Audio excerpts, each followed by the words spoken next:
बात हो, इज्जत हो।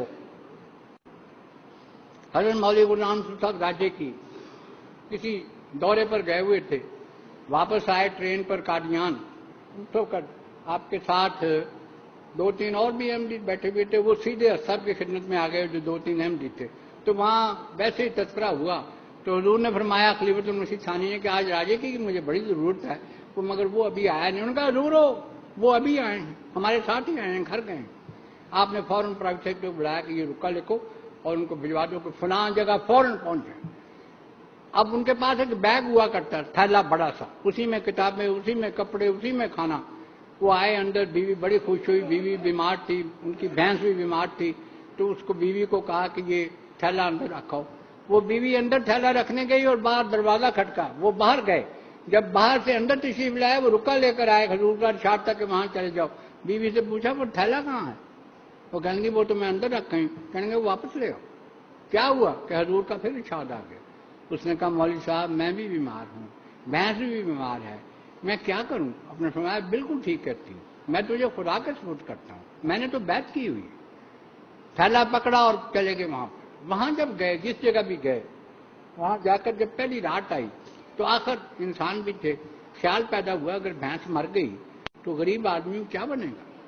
दुआ की, सो गए। रात को ख्वाब में देखते हैं, ये आपकी समाने में वाकया लिखा है कि कोई शख्स से आवाज देता है कि राजे की तेरी भैंस बीमार है।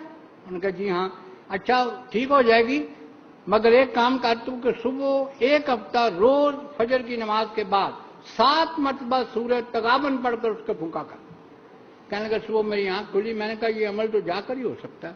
वापस आया, बीवी भी ठीक, भैंस भी बड़ी हट्टी कट्टी। मैंने पूछा क्या हुआ? कहने लगी मुझे तो कुछ नहीं पता क्या हुआ। बीवी कहने लगी जिस दिन आप गए हैं उससे अगले दिन ये मस्जिद के मौलवी साहब आया करते थे, एक हफ्ता आते रहेंगे और मस्जिद के पास भैंस के पास खड़े होकर कुछ पढ़ा करते थे और फूंक कर चले जाया करते थे। मैंने कहा बुलाओ उनको। उनको बुलाया, क्या बात है? उन्होंने कहा जनाब मुझे कुछ नहीं पता, मुझे ये गर्दार आवाज आई थी कि राजे की हमारे काम गया है, उसकी भैंस बीमार है, उसके पास एक हफ्ता सुबह खड़े होकर सूरज तगाबन पढ़कर फूंका करो। हजूर मैं तो वो करता रहा।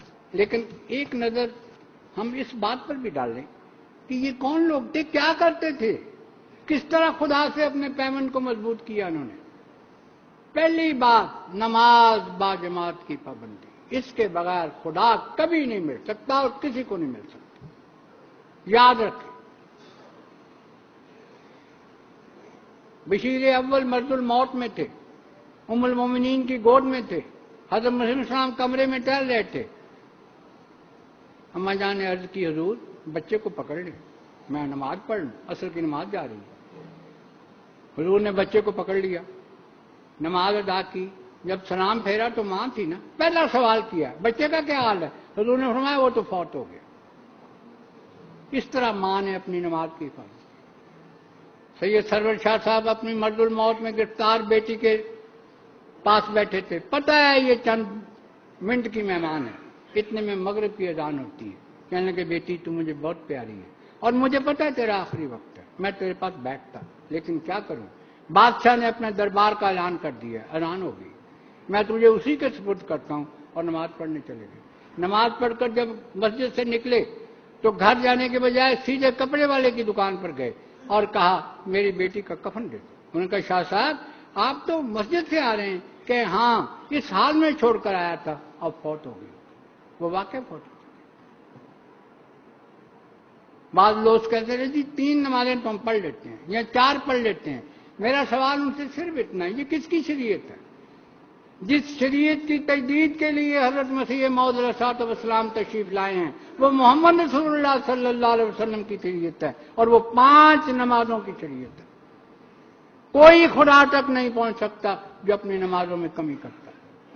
उसका दावा फजूल, वो अपने दावे में सादक नहीं अगर वो 5 नमाजें अदा नहीं करता।